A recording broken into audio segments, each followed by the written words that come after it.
윤석열 대통령 당선자 인수위원회가 지금 부동산 시장 정상화 방안을 내놓고 있습니다. 새 정부의 이 부동산 정책 그리고 이게 가계부채 어떤 영향을 줄지 좀 자세히 알아보겠습니다. 최백은 건국대 경제학과 교수 나오셨습니다. 안녕하세요. 네, 안녕하세요. 오랜만에 나오셨습니다. 네, 오랜만입니다. 앞으로 좀 자주 좀 뵙겠습니다. 예. 자, 먼저 이거부터 좀 할게요. 부동산 얘기도 좀 하겠지만은 미국이 지금 긴축 금리 인상 시작했단 말이에요. 근데 이게 지금까지는 경제쇼에서도 여러 번 다뤘습니다. 그런데 미국 연방준비제도 중앙은행이 판단을 잘못했다. 여태까지 파월 연준 의장이 좀 이런 얘기 해도 되나 좀 멍청해서 금리를 진작 올렸어야 되는데 안 올리고 실기를 했다라고 했는데 최 교수님 이걸 다르게 좀 해석을 하실 부분도 있다고 하셨어요. 미국의 출구 전략이다. 무슨 얘기입니까? 원래 이제 출구 전략이라는 용어는 금융위기 이후에 이제 그때 이제 사실 회자됐던 용어인데요. 베트남 전쟁 때 이제 사용된 용어죠. 원래가요. 베트남 전쟁에서 수렁에 빠지면서 좀 이제 명예롭게 좀 이제 철군을 해야 되겠는데 그래서 이제 그 명예롭게 철군하는 방법을 찾는 게 이제 그 출구 전략이라는 용어를 이제 써서 군사적인 어떤 용어였었죠. 그런데 이제 금융위기 이후에 이제 경제가 회복이 되어지면서 소위 말해서 양적 완화라든가 금리 제로 금리 열었던 것을 정상화시키는 이런 과정을 출구 전략으로 표현을 했었죠. 그런데 이번 같은 경우도 이제 팬데믹 상황 속에서 제로 금리로 했고 돈도 또 엄청 풀었죠. 금융위기 때보다 더 많이 풀었죠. 그러면 이제 그 상황 속에서 이번에 출구 이제 정상화시키는 것은 좀 차이가 있는 게 뭐냐면은 그 당시는 그러니까 자발적으로 이제 그러니까는 사실은 정상화로 돌아갔던 거예요. 경제가 회복되고 그러면서요. 근데 지금은 사실 이 어떻게 보면 강요된 저는 이제 출구 전략이다. 강요받고 있다. 하고 있는데 그 이제 주범 중에 하나를 이제 인플레이션으로 지금 얘기를 하고 있는 건데요. 연준이 잘못 판단했을 거라고 생각하는 것은 뭐 이제 연준 입장에서 생각한다면은 연준도 그러니까는 뭐 러시아가 우크라이나 침공할지 아마 뭐 몰랐을 수도 있어요. 그런 요인은 가지만은 그런 요인 떠나서 그러니까 러시아가 우크라이나 침공한 건 올해 2월 24일입니다. 그런데 이제 우리가 인플레이션을 얘기를 할 때 우리 한국은행하고 한번 연준하고 비교해 보면요. 한국은행은 지난해부터 올해 1월 달까지 3차례 올렸었어요. 기준금리를요. 그렇죠. 선제적으로. 지난해 8월 달, 11월 달, 1월 달 올렸는데 한국이나 미국이나 다 물가 목표치는 2% 이내 관리입니다. 2% 이내 관리인데 2%를 넘어서기 시작한 것이 지난해 이제 그러니까는 3, 4월 봄 넘어가면서부터입니다. 지난해 봄 넘어가면서부터 이제 물가 1년 전부터 그렇죠. 넘어갔었어요. 넘어갔는데 그때 이제 그러니까 뭐냐면 미국하고 우리하고 차이가 뭐냐면은 우리가 지금 최근에 이제 소비자 물가가 그 2월 달께 가장 최근 건데 아직 3월 달 건 아직 안 나왔으니까요. 미국이 7.9 우리가 한 3.7이니까는 우리보다 2배 더 높습니다. 미국이요. 그리고 미국 같은 경우는 지난해 3월 달부터 이제 물가 목표치를 넘어섰지만은 4월 달부터는 4%대 그다음에 5%대 막 이렇게 계속해서 이렇게 이제 그러니까 고공행진했었어요. 그러니까 러시아가 우크라이나 침공 전부터 이미 그러니까는 물가 상승률이 고공행진을 했어요. 우리나라는 2%대 넘었을 때 한 번 인상을 했어요. 8월 달에 인상했을 때가요. 그리고 이제 3%대로 넘어가면서 소비자 물가 상승률이 두 차례를 인상을 했던 겁니다. 그런데 미국은 4%, 5%, 6% 대까지도 인상을 안 하고 있었다가 올해 3월 달에 이제 돼서 이제 그러니까는 한 번 올린 거 아닙니까요? 그렇죠. 그랬는데 이 상황에서 우리가 이제 일반 사람들이 좀 이제 너무 단순히 생각하는 게 연준이 그러니까는 금리를 결정할 때 기준은 흔히 이제 우리가 고용하고 물가 안정 이렇게 이제 그러니까요. 이 두 가지를 기준으로 이렇게 생각하다 보니까는 하는데 고용과 물가 안정에 영향을 미치는 요인들이 굉장히 많아요. 굉장히 많단 말이에요. 그리고 이제 무엇보다도 지금 최근에 그러니까 지난해 그러니까 쭉부터 지금까지 물가가 이렇게 인플레이션이 높은 것은 사실 우리가 이 통화량 통화량 그 공급에 의한 요인이라기보다는 공급층 요인이라고요. 공급층 요인이요. 그러니까 이제 우리가 흔히 이제 많은 사람들이 생각하는 게 인플레가 생기면은 경제학 교과서에 이제 화폐적인 현상이라고 이렇게 돼 있다 보니까 돈을 많이 풀면 화폐 가치가 떨어지니까 이렇게 돼 있는데 우리가 금융위기 이후에도 돈을 엄청 풀었는데도요. 물가 목표치가 안 넘어갔었어요. 안 발생했었어요. 왜 그러냐면은 돈이 안 돌거든요. 돈이 안 돌아요. 화폐 유통수라는 게 계속 떨어졌습니다. 그건 지금도 마찬가지예요. 지금도 화폐 유통선 떨어지고 있기 때문에 화폐적인 요인은 아니란 얘기예요. 화폐적인 요인이 아니란 얘기예요. 그리고 공급층 요인 그러니까 우리가 팬데믹이라든가 아니면 이제 우크라이나 전쟁으로 인해 가지고 발생하는 어떤 공급층 요인, 원자재 가격이라든가 유가라든가 이런 문제니까 소위 생산 원가들이 이제 올라가고 이제 이런 것들이죠. 이런 요인이기 때문에 어떻게 보면 이론적으로 보게 되면은 긴축을 한다고 해가지고 인플레를 억제하는데 효과가 있겠는가? 이게 의문시 되는 거예요, 사실은요. 긴축한다고 금리 올린다고 해서 석유가 어디서 터져 나오겠느냐. 그렇죠. 아니 유가가 떨어지겠냐 이거예요. 그렇죠. 이런 점에서 그러니까는 지금 그러니까 우리가 뭐 그래서 반도체 공급에 그러니까 문제 같은 경우도 차량 반도체 이것도 그러니까 무슨 긴축한다고 해서 이 문제가 해결되는 건 아니잖아요. 그렇죠. 그런 점에서 이제 그러니까는 긴축을 한다고 해가지고 그러니까는 이게 잡힐 인플레라면은 당연히 할 수도 있겠지만은 그렇지 않은 측면이 하나가 있다는 거를 하나 우리가 좀 이제 고려를 해야 된다는 얘기입니다.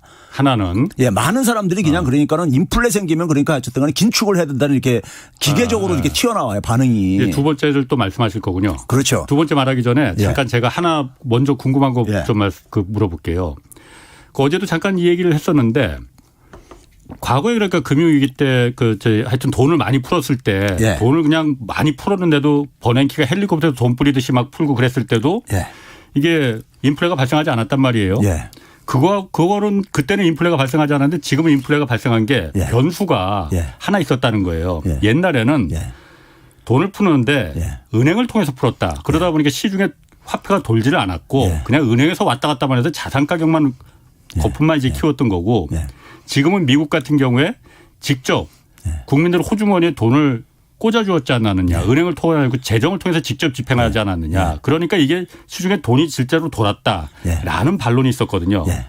저도 이제 그런 얘기 들었어요. 들었는데 그거를 설명할 수 있는 게 화폐 유통속도 같은 거예요.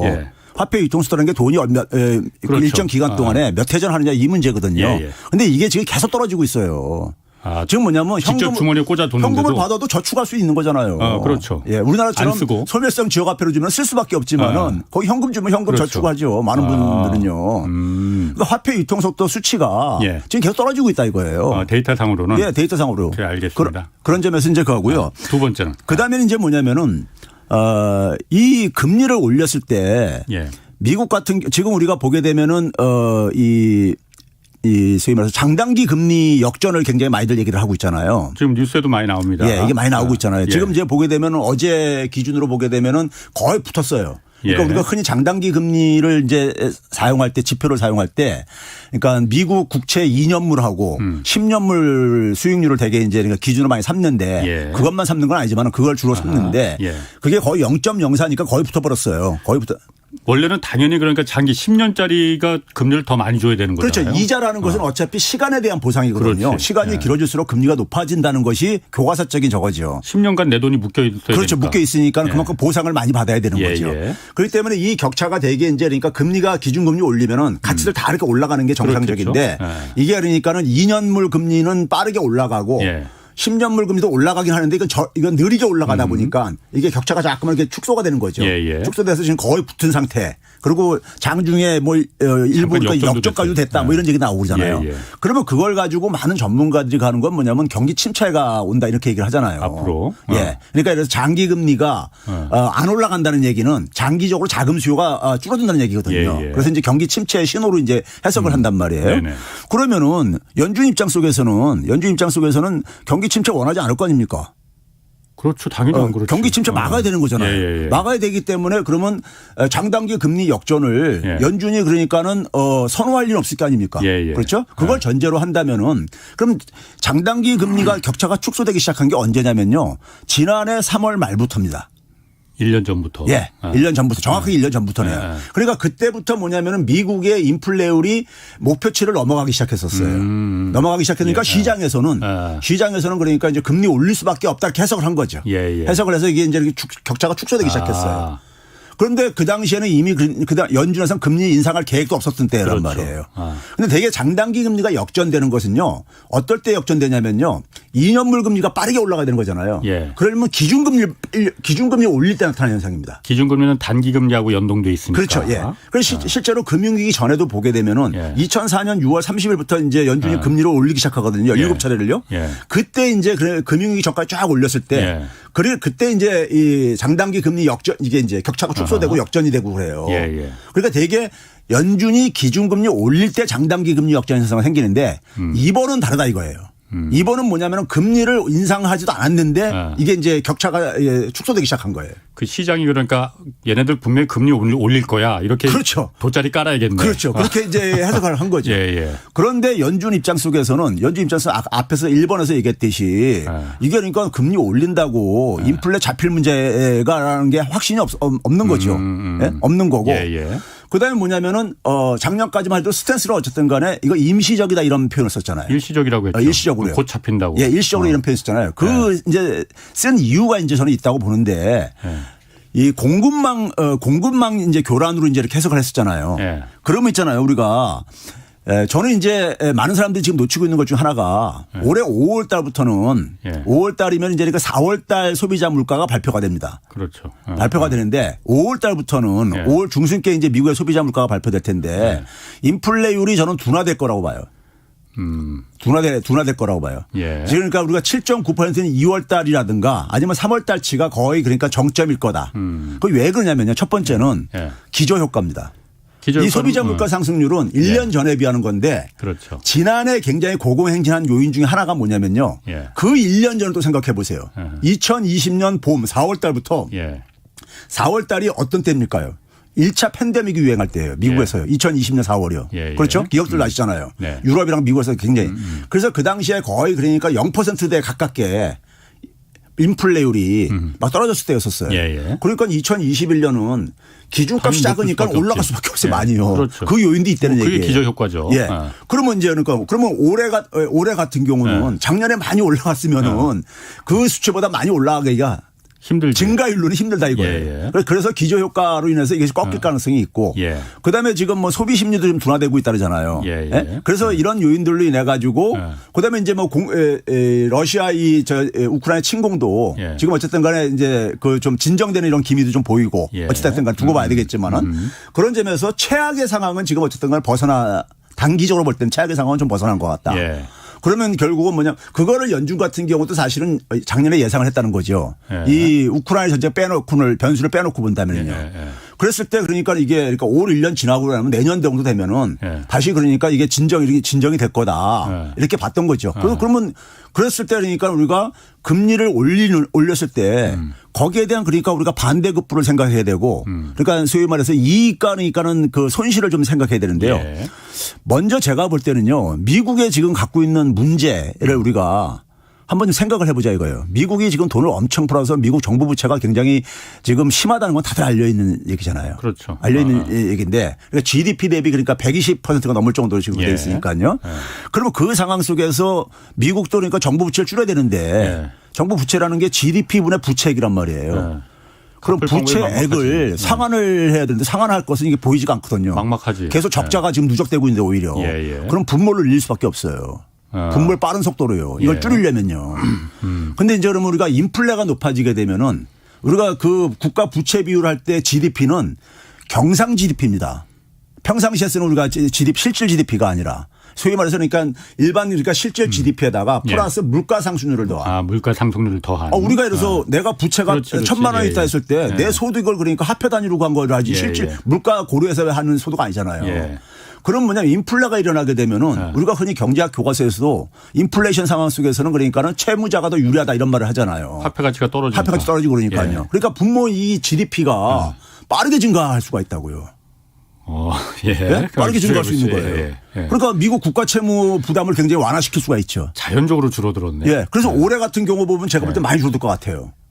미국에. 왜냐하면 그러면 미국 정부가 국가 부채를 줄이기 위해서 다른 방법이 없으니까 인플레를 그냥 방관했다. 아니 그것만은 아니지만은 그거리가 하나니까 어쨌든 간에 이 혜택의 측면도 우리가 고려해야 된다 이거예요. 거기다 또 한 가지 뭐냐면요. 미국 정부가 어쨌든 간에 부채액이 규모가 크다 보니까는 이자가 낮아졌어도 그 부채에 대한 이자 부담이 만만치는 않지만은 그래도 많이 떨어졌어요. 그렇죠. 과거에 90년대 말에는 4%가 넘었었습니다. GDP 대비요. 국가 부채에 대한 그러니까 이자 비용이요. 근데 지금은 뭐냐면 2%대까지 내려가 있어요. 그 이유는 이자율이 많이 내려갔기 때문에 그렇죠. 그래요. 그런데 이자율이 이 내려간 상황 속에서 미국이 뭐냐면 단기 국채를 많이 발행했어요. 단기 국채를. 왜 그러냐면은 단기 금리가 낮아졌었으니까요. 그러니까. 제로 금리 막 이런 상황 속에서 단기 금리로 발행하는 게 낫지요. 단기 국채로요. 장기 국채는 어쨌든 계속 좀 높았었으니까. 그렇죠. 그러다 보니까 지금 향후 4년 내지 6년 사이에 미국이 상환에 대한 부채가 집중되어 있어요. 그래요? 예. 집중되어 있어요. 딱딱 맞아 떨어지는데 뭔가. 상황 국채들의 그 데이터가 있으니까는 그게 보게 되면 한 2025, 6년까지 앞에 거의 다 집중돼 있어요. 그럼 이게 만기가 돌아오게 되면 상환을 해야 되는데 그러면 이걸 금리를 올리게 되면은 이 단기 국채들이 이자 부담이 증가한다 이거예요. 그러니까 정부 부담 입장에서 볼 때는 지금 금리 안 올리는 게 물가 상승도 어쨌든 간에 그냥 이렇게 방치하는 게 이득인 측면도 있다 이거예요. 그런데 물가가 그렇게 올라가면은 정권이 위협이 될 수가 있는 거잖아요. 바이든 행정부가 지금 물가 때문에 인플레 때문에 굉장히 인기가 시들시들하잖아요. 그러니까 이제 그랬을 때 이제 그러니까는 제가 이제 그렇다고 해서 금리를 안 올린다는 얘기가 아니라 그러면 이제 우리가 이제 그다음에 봐보세요. 그러면 이제 어쨌든 긴축은 해야 되는데 긴축하는 방법도 여러 가지가 있다 이거예요. 금리를 인상하는 방법이 있고 통화량을 해소하는 방법이 있잖아요. 그렇죠. 금리를 올린 것도 통화량 해소하기 목적이니까요. 그럼 금리도 그러니까 단기 금리를에다가 방점을 찍을 거냐 장기 금리에다 방점을 찍을 거냐 이것도 금리 정책을 쓸 때 고려를 해야 돼요. 그다음에 통화량 해소도 어떤 통화량을 해소할 것이냐. 연준이 대개 그동안에 푼 돈을 보게 되면은 한 5조 팬데믹 이후에 한 5조 8천억 달러 정도를 지금 뭐냐면 국채에다가 투입을 했고요. 그렇죠. 그다음에 한 2조 7천억 달러 같은 경우는 MBS 주택 시장에다가 투입을 했어요. 그 주택 담보로 받은 채권. 그렇죠. 채권에다가 이제 그러니까 매입을 했으니까요. 그러면 어느 쪽에 돈을 그러니까 회수하는 것을 더 바람직하냐. 저 같으면 주택담보채권을 회수할 것 같아요. 그러니까 저도 그렇게 생각을 하는데요. 그러니까 이 방법이 안에 세부적으로 들어가게 되면은 세부적으로 그러니까 여러 수단을 갖고 있다 이거예요. 여러 수단을 갖고 있는데 우리는 그냥 일반적으로 많은 사람들은 그냥 금리 인상만 얘기를 한다. 주구장창 얘기를 하고 앉아 있다 이거예요. 자, 그러면 이제 우리가 아까 얘기했듯이 단기 금리를 빠르게 올리면은 지금 그러니까 우리가 빅스텝 해가지고 0.5% 올릴 거다 하게 되면요. 이거 장단금리 역전 바로 일어납니다. 그렇겠네요. 그렇겠어요. 지금 거의 다 붙어버렸는데요. 그렇죠? 그러면 이걸 원하겠냐 이거예요. 연방준비제도가 미국의 경기가 수렁에 빠지는 걸 원하진 당연히 않을 테고. 그렇죠. 그러면 단기 금리의 빠른 인상은 좀 주저할 수밖에 없다 이거예요. 그걸 거부하는 게 아니라 어쨌든 간에 인플레이션에 대해서 뭔가 조치를 취하라고 자꾸만 압력이 들어오니까는 그거를 어쨌든 간에 하는데 가능하면은 속도를 최소화시키고 싶을 게 아니겠습니까? 그렇죠? 그다음에 이제 두 번째는 장기 금리 중에서 장기 금리도 아까 얘기했듯이 10년물 금리가 있고 일반적인 시장의 장기 금리의 바로미터는 뭘로 쓰냐면 10년물 국채 금리를 사용합니다. 그렇죠. 근데 이게 이 10년물은 같은 경우는 왜 이게 중요하냐면 기업들 설비 투자에 영향을 미치는 금리예요. 그럼 마찬가지로 이 금리가 올라가게 되면은 이 금리가 올라가면 기업 투자 저거에 부담 주니까는 미국도 그러니까 좀비 기업들이 많거든요. 그러니까 이제 그 금융 비용도 높아질 거고 어쨌든 간에 그러면 이제 그런 상황 속에서 10년 금리도 많이 올리고 싶은 마음은 없을 것 같다 이거예요. 제가 볼 때는요. 이런 상황 속에서 결국 뭐냐면 그러면 금리 인상 속도는 가능하면 어쨌든 간에 최소화시키고 싶은 마음이 있을 거라는 거고 그러면 결국 통화 긴축. 통화량을 회수하는 방향. MBS. 그러니까 국채를 팔 거냐 MBS를 팔 거냐 할 때 국채 지난번 그러니까는 그 저희 금융위기 이후에도요. 국채보다 MBS를 더 적게 사들였음에도 불구하고 팔 때는 MBS를 더 많이 팔았어요. 더 많이 팔았어요. 이 출구 전략 상황에서요. 그러면 이번에도 그러니까 근데 우리가 팬데믹 상황 속에서 주택 가격이 굉장히 많이 급등했거든요. 그렇죠. 굉장히 급등했습니다. 금융위기 이후보다 훨씬 더 급등을 했어요. 그럼 이것도 연착륙 시켜야 될 필요가 있는 거잖아요. 긴축 모드로 가게 되면 어차피 이게 하강하는 거는 불가피하니까는. 근데 연착륙을 시켜야 된단 말이에요. 연착륙 시킬 목적도 그러니까 달성을 하려면은 MBS를 그러니까 MBS를 시장을 MBS 시장을 그러니까 건드리는 게 그 효과도 달성할 겸 해가지고 바람을 좀 빼는 거죠. 시장을 연착륙시키는 거하고 MBS 그 주택 담보를 잡은 채권을 파는 거하고 무슨 상관이 있나요? 그러니까 이제 연준이 보유하고 있는 MBS 채권을 팔 게 아닙니까? 팔면 통화량을 해소하는 거죠. 그렇지. 통화량이 들어올 게 아닙니까? 근데 MBS 채권을 팔게 되면 MBS 채권 가격은 떨어질 게 아닙니까? 그 채권 가격이 떨어지지. 당연히. 떨어지고 주택 시장의 자금 공급도 그만큼 줄어들 게 아닙니까요? MBS 시장에. MBS 시장에 그렇죠. 채권 가격이 떨어지니까 떨어질 뿐만 아니라 자금 공급도 줄어드는 효과가 있는 거죠. 그동안에는 왜 그걸 샀냐면은 자금 공급하기 위한 거예요. 주택시장 유지하기 위해서요. 그런데 MBS 채권 가격이 떨어지게 되면은 MBS의 모기지 금리는 올라가지요. 올라가죠. 그러니까 결국은 뭐냐면 주택시장에는 그만큼 부담이 좀 증가하는 거죠. 부담이 증가하는 거죠. 그래서 결국 뭐냐면 주택시장은 좀 그러니까 연착륙을 시키자 하는 이런 이제 좀 목표도 있을 거라 이겁니다. 이게 그러니까요. 금리가 어차피 올라가는 상황 속에서 10년물 금리가 올라가게 되면 일반적으로 모기지 금리도 같이 올라갑니다. 그렇게 올라가나 어차피 그러니까 주택시장은 긴축의 영향을 받을 수밖에 없다. 그렇죠. 필요가 있으니까. 그렇죠. 그래서 그랬을 때 가장 제가 볼 때는 가장 영향을 적게 미치는 부정적인 영향을 적게 미치면서 긴축에 좀 그러니까는 좀 흉내를 낼 수 있는 게 저는 이 MBS를 매각을 해가지고 통화량을 회수하는 이 방법이 가장 이제 선호할 거라는 것을 이제 그러니까는 이걸 전제로 이제 하면서 그 다음에 이제 뭐냐면은 연준이 그러니까 지금 제가 아까 그랬잖아요. 5월 달부터는 인플레이션이 그러니까는 둔화될 겁니다. 수치가요. 그러니까요. 지금 뭐 7.9% 말이 가던 게 갑자기 이제 5% 내려오고 그랬어요. 꺾였다 이런 이제 시장이 이렇게 나올 겁니까요. 꺾였다. 그리고 이제 하반기로 가면 갈수록 더 꺾일 겁니다. 예를 들면 하반기에 더 인플레이션이 높았었거든 작년에 기저효과로 인해 가지고요. 그러면은 인플레이션율이 여전히 목표치는 위에 있지만은 꺾였다는 것이 시장에 주는 신호. 그렇죠. 그럼 뭐냐면 연준이 그러니까는 소위 말해서 그 긴축 압박을 좀 부담을 덜을 수가 있죠. 그러면 지금은 그러니까 많은 전문가들이 5월 달 가게 되면 0.5% 올릴 거다. 빅스텝 할 거다. 막 이런 얘기도 하고 앉았잖아요. 그런데 다들 그렇게 얘기합니다 지금. 그런데 지금 4월 달에 연준 FOMC가 없습니다. 없는 달이에요. 그러니까 저는 시간 딱 이게 절묘한 게 3월 달에 원래 0.5로 올렸어야 되는데 우크라이나 전쟁 핑계 대고서 0.25만 올린 거잖아요. 그러면서 뭐냐면 4월 달에는 없어요. 건너뛸 수가 있는 기간인 거예요. 그리고 5월 달에 있단 말이에요. 그러니까 시간을 일단 버는 거예요. 한 달은요. 근데 5월 달에 마침 뭐냐면은 인플레이율이 꺾일 수 있는 시점이라 이거예요. 그러면 이제 그때 가서 인플레이율이 꺾였을 때 그러면 연준이 받는 금리 인상의 압박은 좀 덜어질 거라 이거죠. 그렇겠네. 만약 꺾인다면은. 그렇죠. 그러면 이제 그러니까 연준이 저는 굉장히 지금 고개를 하고 있다고 봐요.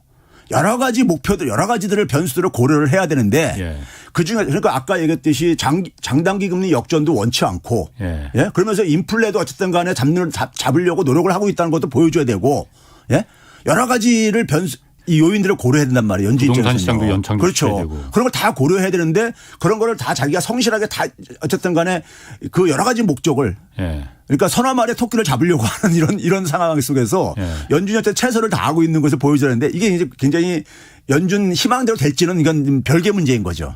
근데 연준이 그런 여러 가지 요인들을 고려하고 있다고 저는 봐요. 보고 있는 상황 속에서 시간을 일단 벌고 그다음에 5월 달 이후에 꺾이게 되면은 자기들이 원래 의도했던 대로 금리 인상 속도를 좀 그러니까 아주 빠르게 안 해더라도 빅스텝을 안 해도 시장에서 받아줄 게 아니겠는가. 그걸 용인해 주지 않겠는가 하는 이런 것들이 이제 그러니까는 지금 연준의 희망사항이 아니겠는가 저는 이렇게 보는 것이고요.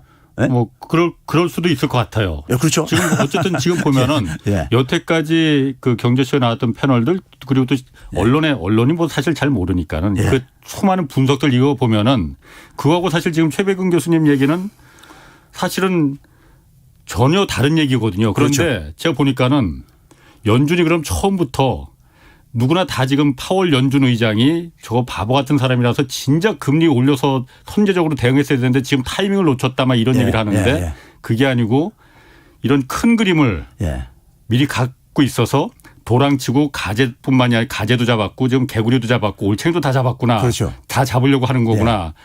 라는 얘기인 거죠. 이거.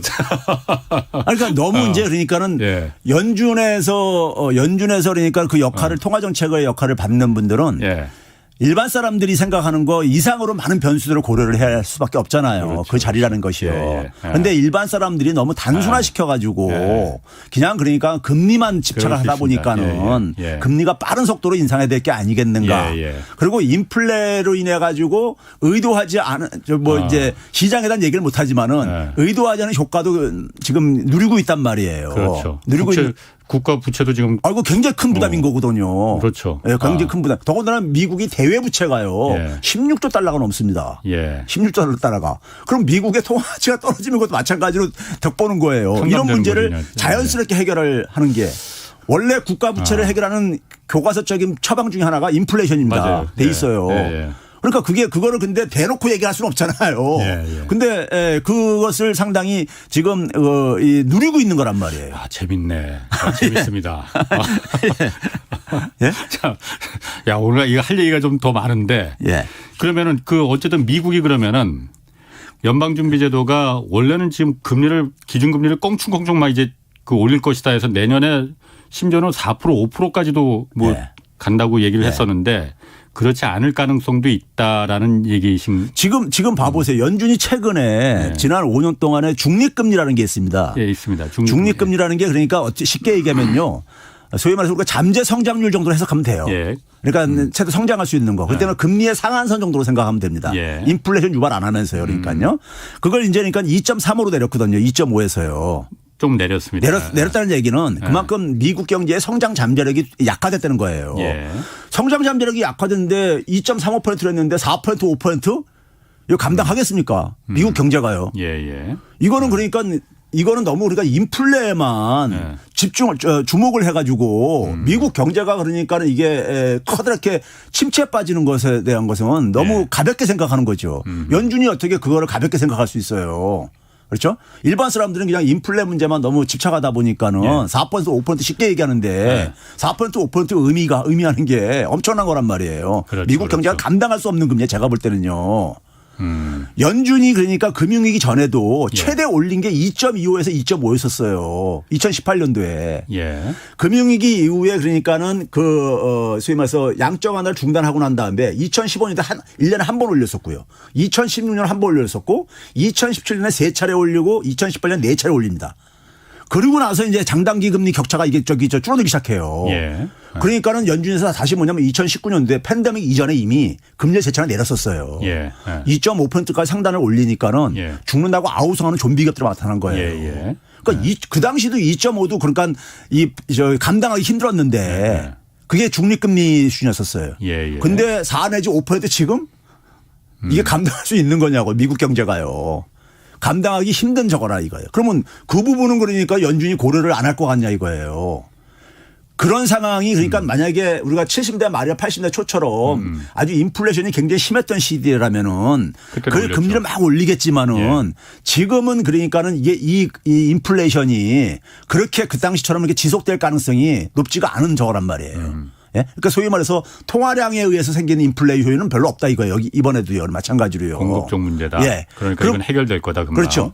그러면 이제 이 상황 속에서 제가 이제 또 한 가지 이제 주목을 하는 것은 뭐냐면은 자, 어쨌든 간에 연준이 긴축을 한다고 할 때 통화량을 해소하던 금리를 단기 금리도 그러니까 저는 올리는 거를 배제하는 게 아니라 인상 속도가 일반 사람들이 생각하는 것보다는 그렇게 빠르지 않을 수도 있다. 이걸 고려해야 된다는 얘기고요. 그러면 어쨌든 간에 긴축은 진행된다 이거예요.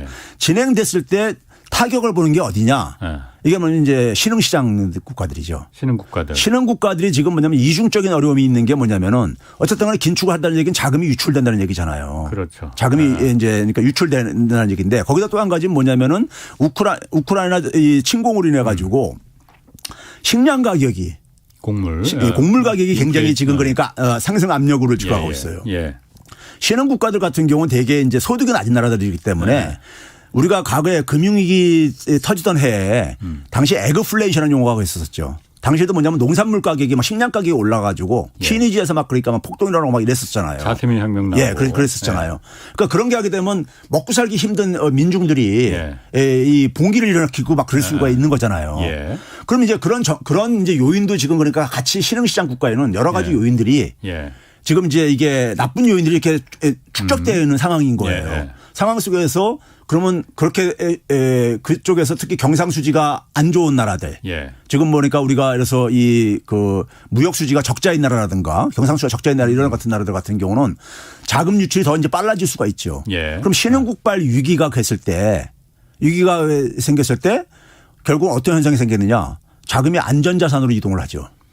달러네. 네, 달러로 가잖아요. 예. 달러로 가는데 달러 중에서 가장 안전자산의 표준이 뭐냐? 10년물 국채입니다. 예. 10년물 국채. 그럼 예. 10년물 국채에 대한 수요가 증가할 수 있다 이거예요. 예. 10년물 국채 수요가 증가한다는 얘기는 10년물 국채 가격이 올라간다는 얘기고 10년물 국채 수요는 떨어진다는 얘기인 예. 겁니다. 예. 그러니까 뭐냐면은 미국이 그것도 즐길 수가 있다 이거예요.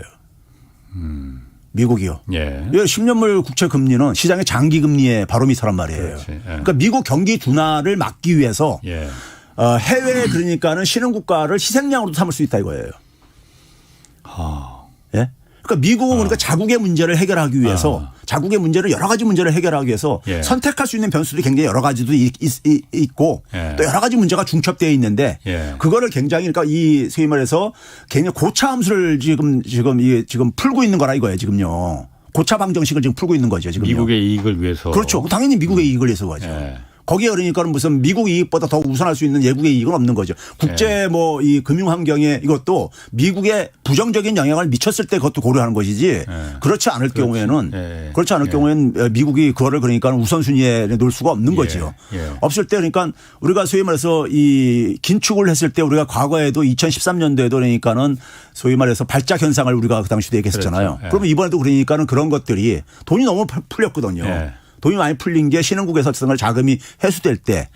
그래서 이미 그래서 우리가 해외에서는 이코노미스트라 이런 데서는 지금 신흥국가들 그러니까 이 취약성을 쫙 수치화해 가지고 거기 리스트에 그러니까는 이 수십 개 국가들을 리스트를 순번을 정해놓고 있어요.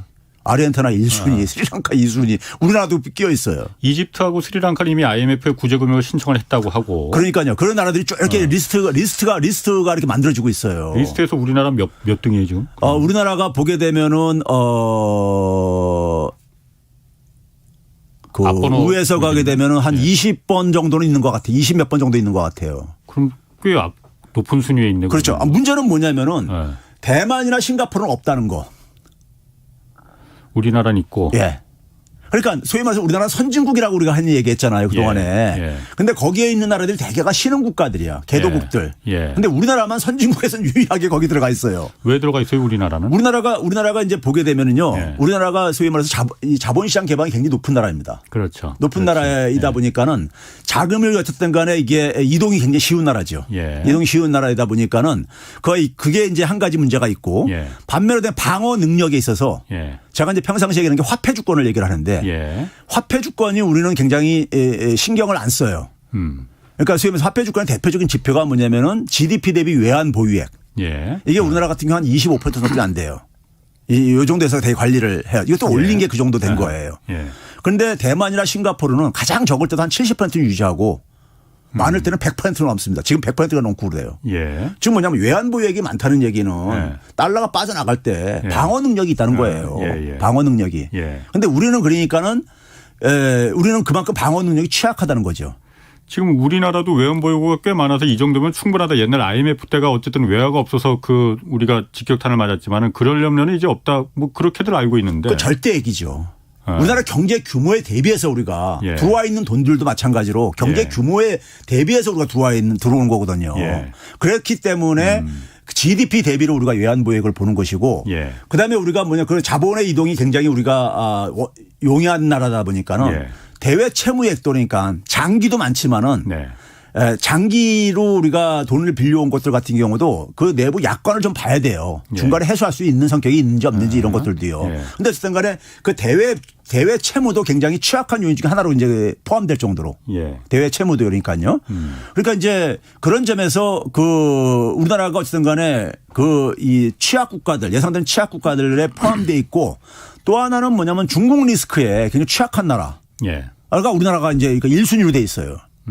1순위로. 가장 높은 나라 중 하나로 돼 있어요. 베트남이라든가 이런 동남아시아 일부 국가들과 더불어 가지고. 왜 그러냐면은 중국이 그러니까 지금 뭐 보게 되면 뭐 최근에 어쨌든 간에 중국 최근에 보게 되면 PMI 지수라고 해서 제조업 지수가 50 밑으로 떨어졌거든요. 떨어졌습니다. 물론 이제 상하이 봉쇄 뭐 이런 것들 충격도 있겠지만은 그러니까 중국 리스크가 가장 취약한 나라로도 뽑혀 있고 중국도 어쨌든 간에 굉장히 중요한 영향을 끼칠 수밖에 없는 나라다 보니까요. 그다음에 자본시장 이런 측면 속에서도 굉장히 취약성을 여전히 가지고 있는 나라. 선진국으로 분류되고 있지만은 그러다 보니까는 그 리스트 국가에 한 30몇 개 국가에 우리나라도 포함되어 있다는 얘기인 겁니다. 어제도 잠깐 얘기 나왔었는데 어제도 그 얘기 잠깐 해서 우리나라가 그러니까 그 취약한 그 금융위기에 직격탄을 맞을 가능성이 높은 이유 중에 또 한 가지 이유가 가계부채가 워낙 높다. 그렇죠. 독보적으로 높다. 세계 1등 수준이다. 이게 그 큰 원인이다라고도 얘기를 했었거든요. 그것도 이유가 되는 거죠. 당연하죠.